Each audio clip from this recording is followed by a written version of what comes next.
يبين الله آياته للناس لعلهم يتقون. وقال رسول الله صلى الله عليه وسلم إذا دخل شهر رمضان إذا دخل شهر رمضان فتحت أبواب السماء وفتحت أبواب الجنة وفتحت أبواب الرحمة وفتحت أبواب الرحمة أو كما قال النبي عليه الصلاة والسلام. فقد قال الله تبارك وتعالى إن الله وملائكته يصلون على النبي يا أيها الذين آمنوا صلوا عليه وسلموا تسليما. محبت प्यारे नबी के शान दुरूद पढ़ो اللهم صل على محمد وعلى آل محمد كما صليت على إبراهيم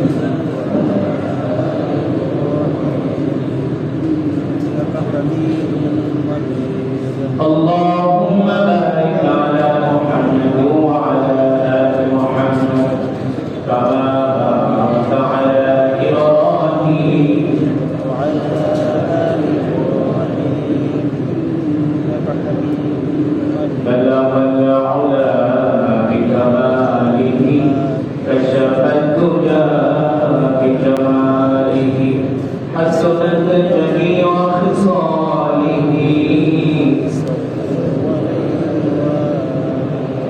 रहे मेरे मस्कन हवाली काबा रहे मेरे मस्कन हवाली काबा बने मेरे मदफन दियार मदीना बलगल आला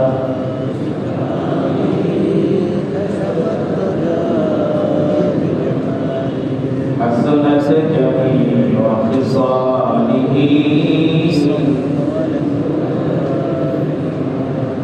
محبت ذکر کوئی لا الہ الا اللہ لا الہ الا اللہ لا الہ الا اللہ لا الہ الا اللہ لا الہ الا اللہ لا إله إلا الله لا إله إلا الله لا إله إلا الله لا إله إلا الله لا إله إلا الله لا إله إلا الله لا إله إلا الله لا إله إلا الله محمد رسول الله. محمد الشريف صلى الله الحمد لله الله تعالى دربار لا تقول الشكر جمهور رب العزة والجلال الله جل شانه عما نواله বিশাল সাম্রাজ্যের মালিক একচ্ছত্র ক্ষমতার মালিক হায়াতের মালিক রিজকের মালিক রব্বে কারীম আমাদেরকে দয়া করে মায়া করে পবিত্র মাহে রমাদানুল মুবারকে দ্বিতীয় জুমআ মুবারকে আল্লাহ তাআলা আমাদেরকে আসা তার পবিত্র ঘরে বসা তার কদমে সিজদা দেওয়া তার জবানে কালামের তেলাওয়াত শোনার সুযোগ করে দিয়েছেন। এজন্য আমরা শুকরিয়া আদায় করি আলহামদুলিল্লাহ। গত জুমা মুবারকে আমি আপনাদের সামনে আলোচনা করেছিলাম যে রমাদানুল মুবারকের এত গুরুত্ব এত তাৎপর্যের কারণ হলো একমাত্র আল্লাহ। ঠিক আছে? মনে আছে আপনাদের কোরআনের কারণে রমাদানের এত মর্যাদা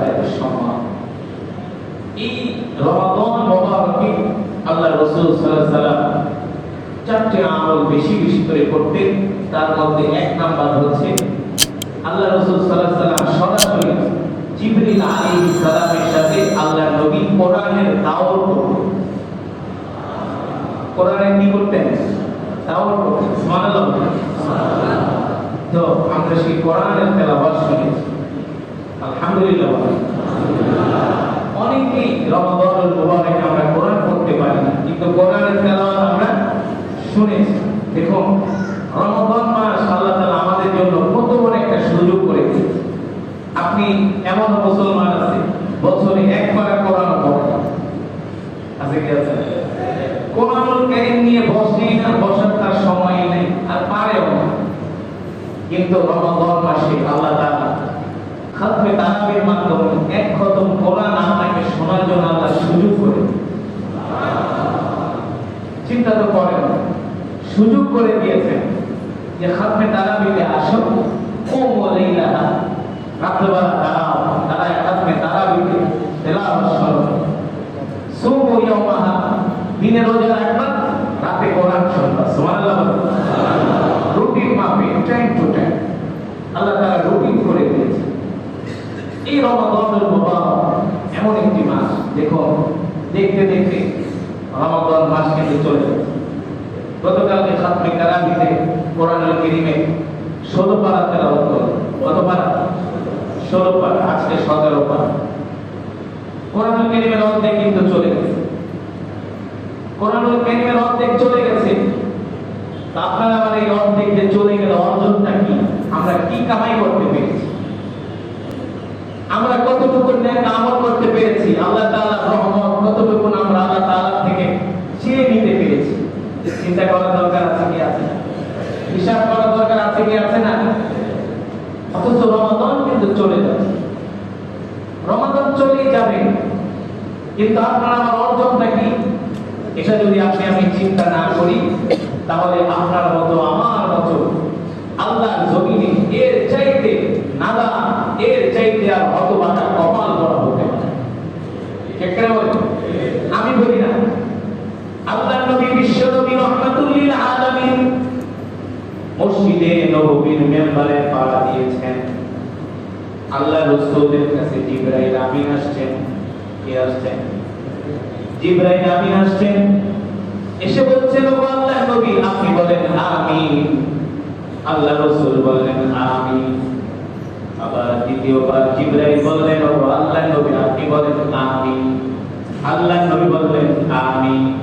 আবার তৃতীয় ধাপে আল্লাহর নবী যখন মসজিদে নববীর মেম্বারে পাড়া দিলেন, জিবরাইল আলাইহিস সালাম বললেন, আল্লাহর নবী আপনি বলেন আমিন। আল্লাহর নবী বললেন আমিন। তিনবার আল্লাহর নবী আমিন বলেছেন। সাহাবায়ে কেরাম প্রশ্ন করলেন, ও আল্লাহর নবী আপনি তিনবার কেন আমিন বললেন? আল্লাহর নবী বিশ্ব নবী রাহমাতুল লিল আলামিন বললেন, সাহাবীরা একটু আগে আমার কাছে জিবরাইল আসছে। কে আসছে? একটু আগে আমার কাছে জিবরাইল আসছে। এসে আমি 3 নম্বরে যে আমিন বলেছি, আল্লাহর নবী বলেছেন, নবীজি আপনি এই জন্য আমিন বলেন যারা রমাদানুল মুবারক পেল অথচ জীবনের গুনাহ মাফ করাইতে পারলো না, তারা ধ্বংস হয়ে যায়। বলেন আমিন। নাউজুবিল্লাহ। যারা রমাদান পেয়েছে অথচ জীবনের গুনাহ মাফ করাইতে পারে না, আল্লাহ রাসূল আপনি বলেন আমিন, তারা ধ্বংস হয়ে যায়। হাদিসে কুদসি জিবরাইল আলাইহিস সালাম আল্লাহর নবীকে বলতেছেন, আপনি তাদের জন্য বদদোয়া করেন যারা রমজান পেল অথচ নিজের জীবনের গুনাহ মাফ করাইতে পারলো না, তারা ধ্বংস হয়ে যায়। কত বড় কঠোর একটা কথা, ঠিক কিনা বলেন? কত বড় কঠোর কথা, কত বড় শক্ত কথা। এই কঠোর কথা কেন বললেন? হাদিসে কুদসি আল্লাহ নবী নিজে বলেন নাই, আল্লাহ তাআলা জিবরাইলের মাধ্যমে আল্লাহ রাসূলকে দিয়ে বলিয়েছেন। ঠিক কিনা বলেন? নবী আপনি বলেন আমিন। কেন বলেছেন? ইদা দাখালু শাহরু রমাদান, ইদা দাখালু শাহরু রমাদান, ইদা দাখালা শাহরু রমাদান ফুতিহাত আবওয়াবুস সামা। যখন রমজান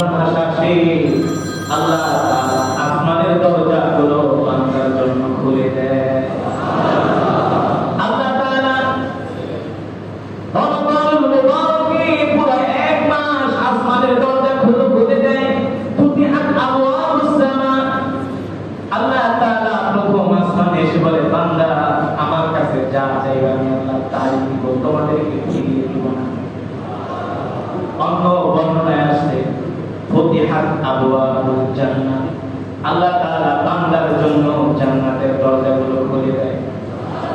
শুধু এখানেই শেষ নয়, আল্লাহ রাসূল বলেন ফুতিহাত আবওয়াবুর রাহমাহ, আল্লাহ তাআলা বান্দার জন্য তার রহমতের দরজা, দয়ার দরজাটা খুলে দেয়। আল্লাহ তাআলা বলে বান্দারে যা যা যা যা যাবি, আমি আল্লাহ তাই দিব। এক বছর গুনাহ করেছো, লা তাকনাতু বির রাহমাতিল্লাহ, নিরাশ হয়ো না, হতাশ হয়ো না রে বান্দা। তুমি গুনাহ করতে করতে তোমার গুনাহ যদি হয়ে যায় পাহাড় পরিমাণ, আর আমার আল্লাহ তাআলার রহমত তোমাদের জন্য সাগর পরিমাণ। আল্লাহ তাআলা তো আমাদেরকে ক্ষমা করার জন্যই রমাদান দিয়েছেন, ঠিক না? আল্লাহ তাআলা আমাদেরকে মাফ করার জন্যই তো রমাদান দিয়েছেন। অথচ আমরা এই রমজানে রোজা রাখি না। এখনো বাংলাদেশের অনেক মানুষ আছে তারা রোজা রাখে না, তারা বিতে আসে না, আছে কি আছে না? রাস্তা দিয়ে ঘুরি, অথচ তারা রোজা রাখে না। অথচ এই রোজাদারদের কি মর্যাদা, কি ফজিলত! আল্লাহর নবী বলেছেন শহীদের চেয়ে রোজাদারের মর্যাদা বেশি। শহীদের চেয়ে রোজাদারের মর্যাদা বেশি। শহীদকে যে কিনা আল্লাহর রাস্তায় নিজের জীবনটাকে বিলিয়ে দেয়, শত্রুর তরবারির আঘাতে নিজের দেহ ছিন্ন বিচ্ছিন্ন হয়ে যায়, ঠিক কিনা বলেন? শত্রুর গুলির আঘাতে নিজের শরীরটা ঝাঁঝরা হয়ে যায়, অঙ্গ প্রত্যঙ্গ গুলো ছিটকে পড়ে যায়, এক এক দিকে ঝুড়ে পড়ে যায়, ছিঁড়ে পড়ে যায়। আল্লাহ রাসূল বলেছেন শহীদের চেয়ে রোজাদারের মর্যাদা বেশি। কেন মর্যাদা বেশি? আল্লাহ রাসূল বলেন এই রোজাদারদেরকে আল্লাহ তাআলা এত ভালোবাসেন, সুবহানাল্লাহ। আল্লাহ তাআলা রমাদানুল মুবারাকে যারা রোজা রাখে, সিয়াম পালন করে, তাদেরকে আল্লাহ তাআলা এত ভালোবাসেন। এই রোজাদারদের জন্য আল্লাহ তাআলা জান্নাতের মধ্যে স্পেশাল একটা তোরণ নির্মাণ করবেন। তোরণ, একটা গেট নির্মাণ করবেন। কি করবেন? শুধু রোজাদারদের জন্য একটা গেট বানাবেন। বুখারীর বর্ণনায় আসছে, বুখারী শরীফের 1896 নম্বর হাদিস, আল্লাহ রাসূল নিজে বলেন আল্লাহ তাআলা রোজাদারদেরকে এত মর্যাদা দিবেন, এত মর্যাদা দিবেন। ইন্না ফিল জান্নাতি বাবান, ইন্না ফিল জান্নাতি বাবান ইউসাম্মা রায়্যান। আল্লাহ তাআলা রোজাদারদের জন্য যে গেট বানাবেন, যে তোরণ বানাবেন, তার নাম দেওয়া হবে রায়্যান। সুবহানাল্লাহ। আর ওই গেট দিয়ে তারাই প্রবেশ করবে। ইয়াদখুলু মিনহু সাইমুনা ইয়াওমাল কিয়ামাহ, কিয়ামতের দিনে যারা রোজা রাখবে তারা ওই গেট দিয়ে প্রবেশ করবে। রোজাদাররা গেট দিয়ে প্রবেশ করবে। গেটের মুখে তাদের জন্য জান্নাতের হুরকে মন্ডা দাঁড়ায় তাদেরকে অভ্যর্থনা করবে, তাদেরকে সুপেয় পানি পান করাবে, লাল গালিচার সংবর্ধনা দিবে। সুবহানাল্লাহ।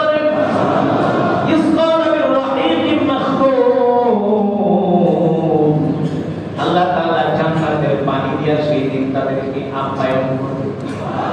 দেখেন না, রাষ্ট্রীয় মেহমানরা যখন এক এক দেশের প্রেসিডেন্ট আসার সময় ঢাকা এয়ারপোর্টে রাষ্ট্রপ্রধানদের জন্য লাল গালিচার সংবর্ধনা দেওয়া হয়, দেখি দেয় না, ফুল ছিটিয়ে দেওয়া হয়, স্পেশাল তাদের জন্য আয়োজন করা হয়, আলোকসজ্জা করা হয়, গেট নির্মাণ করা হয়, তাদেরকে অভ্যর্থনা জানানো হয়।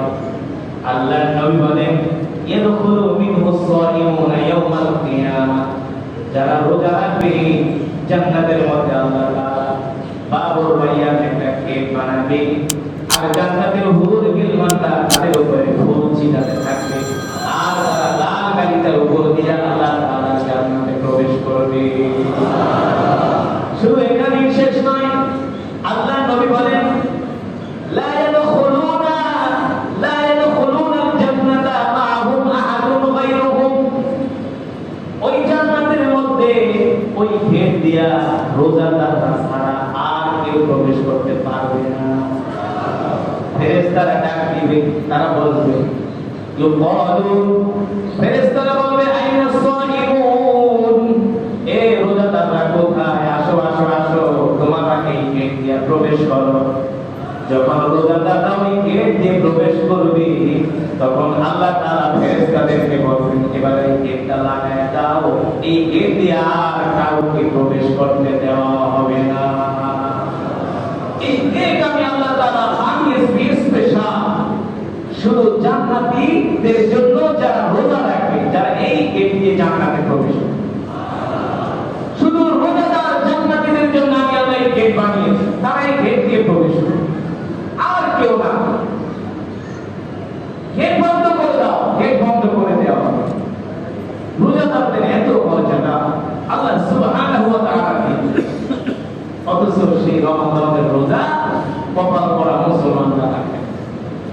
রমজান আসলেই শুধু পুণ্যের দাম বাড়ায়। রমজানের আগে পুণ্যের দাম থাকে 30 টাকা, সেটা রমাদান আসলে হয়ে যায় 100 টাকা। ঠিক কিনা বলেন? পুণ্যের দাম খুব বাড়ানোর নামে কটু বাংলাদেশ। পৃথিবীর সব দেশে দাম কমায়, আর বাংলাদেশে দাম বাড়ায়। এই দেশে চোরও বেশি, আবার ভালো মানুষও বেশি।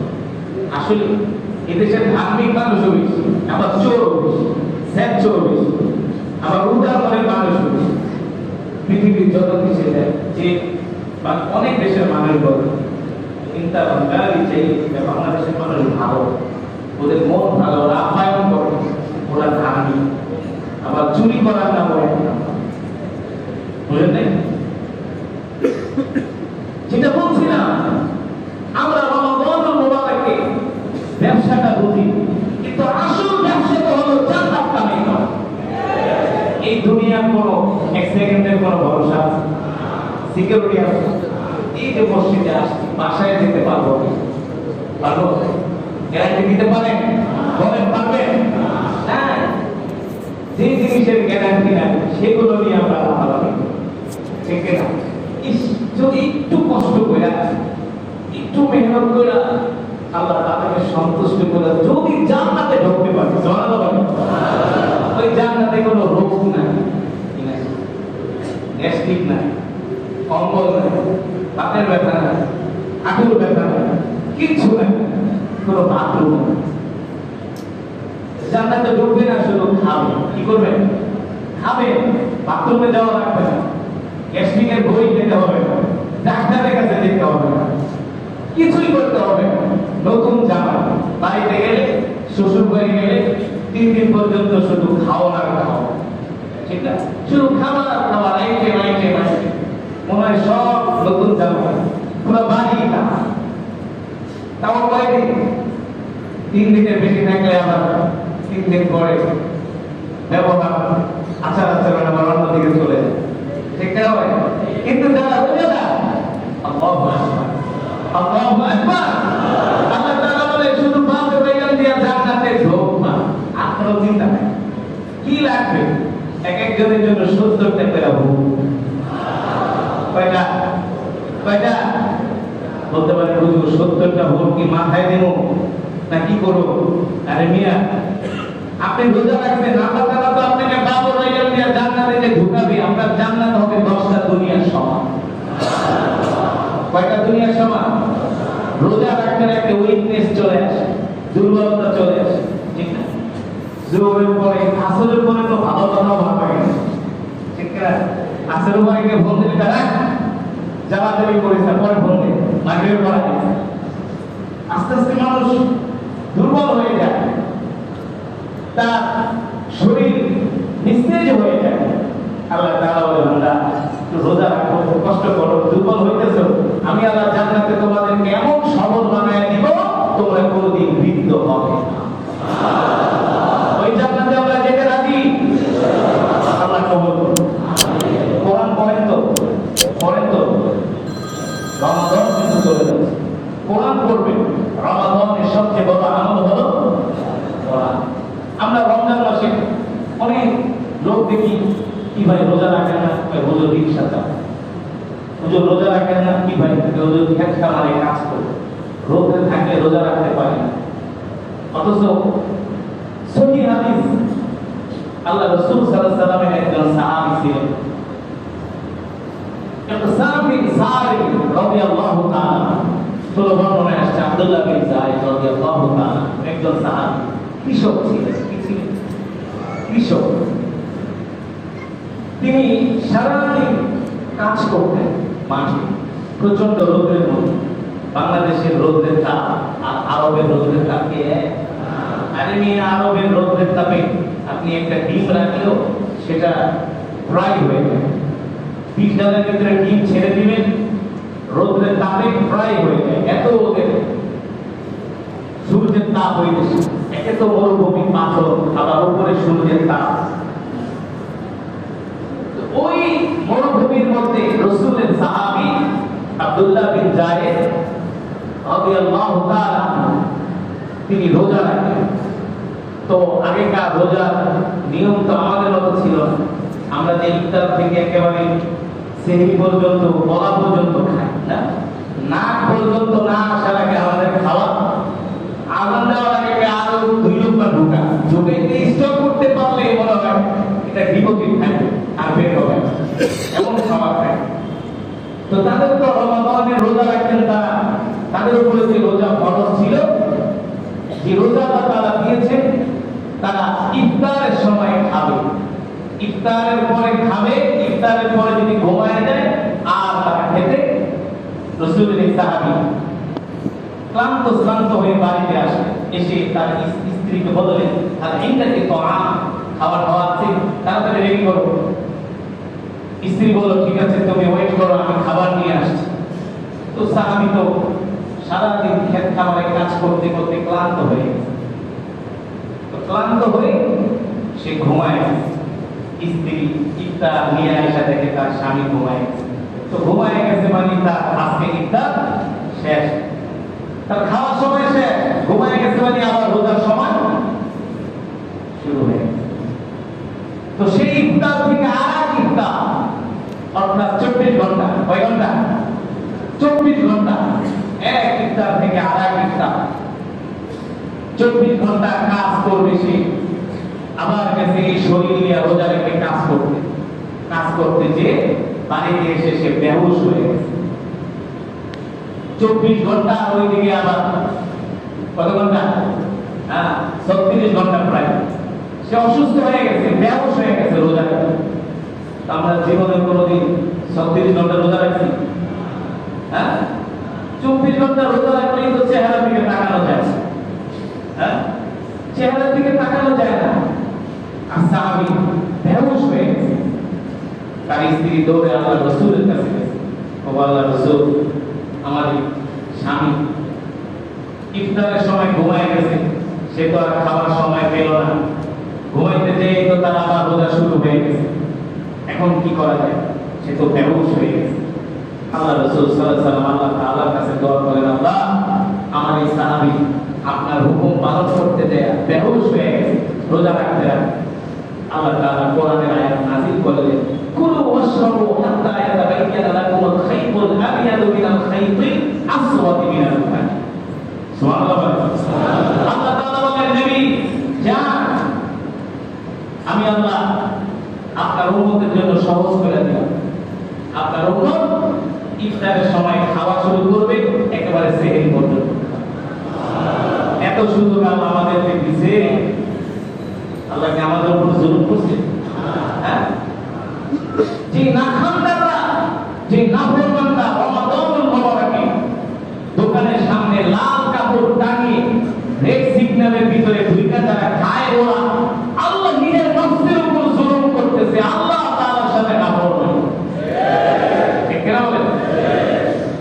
আজকে সারা পৃথিবীর বিজ্ঞানীরা বলে 1 মাস রোজা রাখলে আপনার পুরো শরীরটা নিটে ক্লিন হয়ে যায়। আজকে রোজা নিয়ে খ্রিস্টানরা গবেষণা করতেছে, রোজা নিয়ে বড় বড় বিজ্ঞানীরা গবেষণা করতেছে যে রোজা রাখলে মানুষের শরীরের রোগ দূর হয়ে যায়। স্টমাক, কিডনি, পাকস্থলী এগুলো পরিষ্কার হয়ে যায়। আপনি যদি শুধু পেটের ভিতরে খাবার দিতেই থাকেন, ওটা তো একটা মেশিন, সেটার একটা রেস্টের প্রয়োজন। রেস্টের প্রয়োজন না? রেস্টের প্রয়োজন। আল্লাহ তাআলা আমাদেরকে রাত কেন দিয়েছেন? রাত দিয়েছেন ঘুমানোর জন্য। দিন কেন দিয়েছেন? দিন দিয়েছেন কাজ করার জন্য। এখন রাত দিন 24 ঘন্টা যদি আমরা কাজ করি আমাদের শরীর থাকবে? সুতরাং পেটের ভিতরে যে মেশিন আছে, যন্ত্রপাতি আছে, এগুলো আল্লাহ তাআলা আমাদেরকে দিয়েছেন কিছু সময় রেস্ট দেওয়ার জন্য, আবার নতুন করে, যাতে করে মেশিনগুলো ক্লিন হয়, কাজগুলো ভালো করে করে সামনে যেন আপনাকে সার্ভিস ভালো দিতে পারে। এই কারণে আল্লাহ তাআলা রমাদানুল মুবারকে 1 মাস রোজা রেখে দিয়েছেন যে 1 মাস রোজা রাখবা, জান্নাত কামাই করবা, শারীরিক দিক থেকে তোমরা সুস্থ। তাহলে বলেন রমাদানের রোজা আমাদের জন্য রহমত না? অথচ এই রমাদান চলে যাচ্ছে, আমরা কি আমল করলাম, কি কামাই করলাম, এখনো চিন্তার বিষয়। আসো এই রমাদানুল মুবারকে আমরা আমাদের আমলগুলো আরো বেশি বেশি বাড়ি। রমাদানের আমল যেটা বলছিলাম, আল্লাহ রাসূল বেশি করে কোরআন পড়তেন, তারপরে দান সাদাকা করতেন। কি করতেন? দান সাদাকা করতেন। আল্লাহ রাসূল সাল্লাল্লাহু আলাইহি ওয়াসাল্লাম এই রমাদানুল মুবারকে বেশি বেশি করে দান সাদাকা করতেন। এই জন্য দান সাদাকা বেশি বেশি করে করবেন। রমাদানুল মুবারকে যতটুকু পারেন মানুষদেরকে দান করবেন, ইফতার খাওয়াবেন, সাহারির ব্যবস্থা করবেন, দুঃখী দরিদ্র মানুষদেরকে গোপনে গোপনে সাহায্য করবেন। আমরা পারবো তো ইনশাআল্লাহ? আল্লাহ তাআলা আমাদের সকলকে তৌফিক দান করুন। রমাদানুল মুবারকে রহমত, মাগফিরাত, নাজাত আল্লাহ তাআলা আমাদের সকলের ভাগ্যে নসিব করুন বলে আমিন। আর বাড়িতে যে তাহাজ্জুদের আমল করবে, আল্লাহ রাসূল সাল্লাল্লাহু আলাইহি ওয়াসাল্লাম এই রমাদানুল মুবারকে উম্মতকে বলেছে, উম্মত তোমরা কিয়ামুল লাইল করো, তাহাজ্জুদের নামাজ পড়বে, 2 রাকাত, 4 রাকাত, 6 রাকাত, 8 রাকাত, বেশি বেশি করে তাহাজ্জুদের নামাজ পড়বে। এই রমাদানুল মুবারকে তাহাজ্জুদ ছাড়বেন না, পারলে 8 রাকাত পড়বেন। আর আল্লাহ নবী আমাদেরকে শিখিয়ে গেছে, উম্মত এই রমজানে বেশি বেশি তোমরা আল্লাহ তাআলার কাছে জাহান্নাম থেকে মুক্তি চাইবে। কোথেকে? জাহান্নাম থেকে আমাদেরকে আল্লাহ তাআলার কাছে মুক্তি চাইতে হবে। আর আল্লাহ তাআলার কাছে জান্নাতের আশা করব। জান্নাত চাইবে, আল্লাহ আমাদের জন্য জাহান্নামের আগুন হারাম করে দেন, জান্নাতুল ফেরদাউস আমাদের জন্য ওয়াজিব করে দেন। আমরা আল্লাহ তাআলার কাছে কি চাইবো? জান্নাত। আর জাহান্নাম থেকে মুক্তি চাইবো। যে আল্লাহ এই রমাদানুল মুবারকের উসিলায়, আপনার রহমান নামের উসিলায় আপনি জাহান্নাম থেকে আমাদেরকে মুক্ত করে দেন। আল্লাহ আমাদের ভাগ্যে জান্নাতুল ফেরদাউস নসিব করে দেন। আমরা আল্লাহ তাআলার কাছে দোয়াগুলো করব আমলের মাধ্যমে, ইবাদতের মাধ্যমে। বাকি মাহে রমাদানুল মুবারকে রোজাগুলো আমরা পালন করব, রোজাগুলো আমরা আদায় করব, রোজার হক আদায় করার চেষ্টা করব। রোজা রেখে আমরা টেলিভিশনের ধারে কাছেও যাব না। 1 মাসের জন্য mobile off, Facebook of, YouTube of, WhatsApp of. এত যোগাযোগ করার দরকার নেই। আত্মীয় স্বজনের সাথে রোজা রেখা ভাও পেঁচাল করার কোনো দরকার নেই। এটা ইবাদতের মাধ্যমে আমাদের কাজ করতেছেন। অনেকে তো আবার রমাদানের রোজা রেখা চার দোকানে বসে বসে আড্ডা, হ্যাঁ, একেবারে ইফতারের আগে আসে, আসরের নামাজ পড়ে যায়, চার দোকানে বসে বইতে হাতে কথা। পরে যখন আযান দিবসে দুবার ইফতার তাড়াতাড়ি। অথচ রাসূলের হাদিস, ইফতারের পূর্ব মুহূর্তে দোয়া কবুল। ইফতার সামনে নিয়ে বেশি বেশি দোয়া করুন ইনশাআল্লাহ। যে কথাগুলো বললাম দরকার, শোনা দরকার ছিল কি ছিল না? এই আমলগুলো করার দরকার আছে কি আছে না? ইফতার সামনে নিয়ে দোয়া করবেন। আল্লাহ তাআলা ইফতার সামনে নিয়ে বান্দা দোয়া করলে সেই দোয়া ফিরিয়ে দেয় না। এই কারণে আপনার যত সমস্যা আপনি ইফতার সামনে নিয়ে বলেন, বাবু বলাগো সারাদিন রোজা রেখে ইফতার সামনে নিয়ে আপনার দরবারে হাত উঠিয়ে আপনি খালি হাতে ফিরায় দিয়েন না। আল্লাহ আপনি আমাদের অভাব দূর করেন, বালা মুসিবত দূর করেন, রোগ দূর করেন, বিপদ আপদ দূর করেন। আমরা আল্লাহ তাআলার কাছে সাহায্য চাইব। আল্লাহ তাআলা আমাদের সকলকে মাহে রমাদানুল মুবারকে হক আদায় করে আল্লাহ তাআলার হুকুম আমরা রোজাগুলো যেন পালন করতে পারি সুস্থতার সাথে।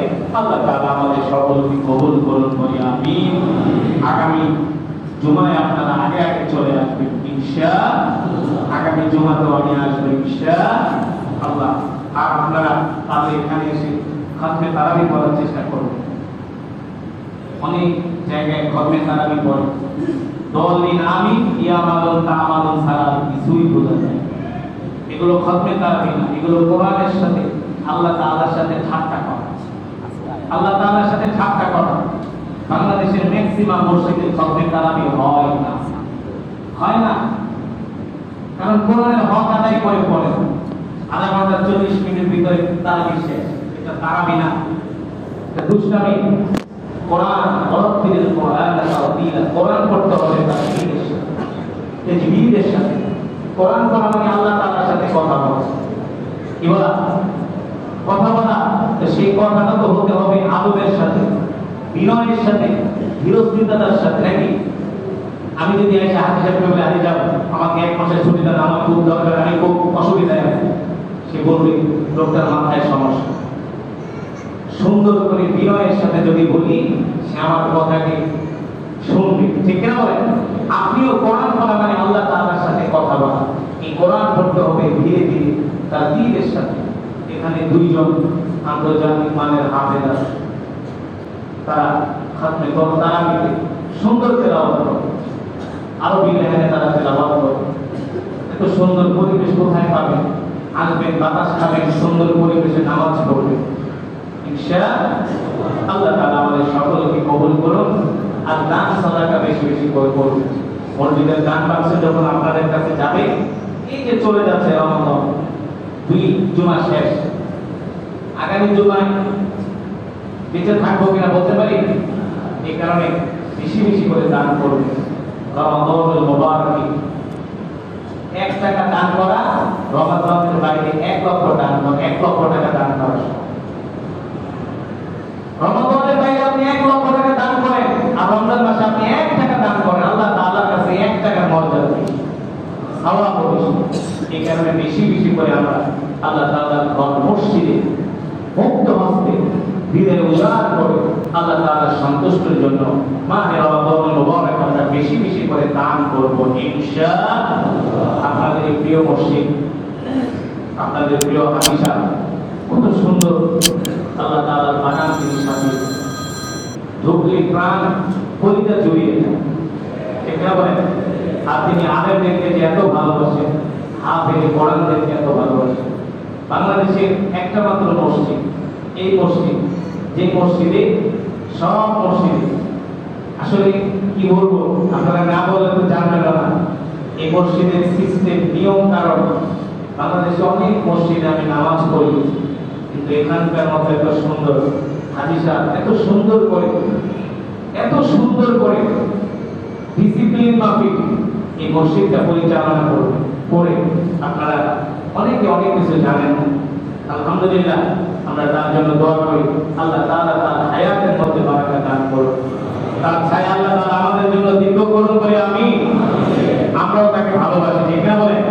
এই যে আপনারা আসেন নামাজ পড়তে, সবসময় হাদিসে বলে হুজুর মুসল্লিদের জন্য বেশি বেশি দোয়া করবেন, মুসল্লিদের জন্য বেশি বেশি দোয়া করবেন। সব সময় আপনাদের কথা বলেন। আল্লাহ তাআলা আমাদের এই ভালোবাসা, এই বন্ধ আল্লাহ তাআলা জান্নাত পর্যন্ত পৌঁছে, জান্নাত পর্যন্ত নিয়ে যান বলে আমি। যেভাবে করে আজকে আমরা একসাথে কোরআন শুনছি, জান্নাতে যাতে আমাদের দেখা হয়, ঠিক না? জান্নাতে যাতে আমাদের দেখা। এই আপনারা আজ আব্দুল সাত্তার মসজিদে আসবেন, হুজুর ওই যে আমরা কোরআন শুনলাম, আল্লাহু আকবার। জান্নাতে রমাদানে যারা রোজা রাখবে তাদের মিলন মেলা হবে, একজনের সাথে আরেকজনের দেখা হবে, আল্লাহু আকবার। সেখানে আল্লাহ রাসূল থাকবেন, সাইয়েদনা আবু বকর থাকবেন, সাইয়েদনা ওমর থাকবেন। তারা বলবে এই তোমরা তো কোরআনের জন্য মার খেয়েছো, জেনে গেছিলে, আমরা সব জানি। সুবহানাল্লাহ, আল্লাহু আকবার। কি একটা দৃশ্য হবে জান্নাতের মধ্যে। আল্লাহ তাআলা সেই নিয়ামত আমাদের সকলের ভাগ্যে নসিব করুন বলে আমি এই আশা এই প্রত্যাশা ব্যক্ত করি। আমি আমার আলোচনা এখানে শেষ করছি।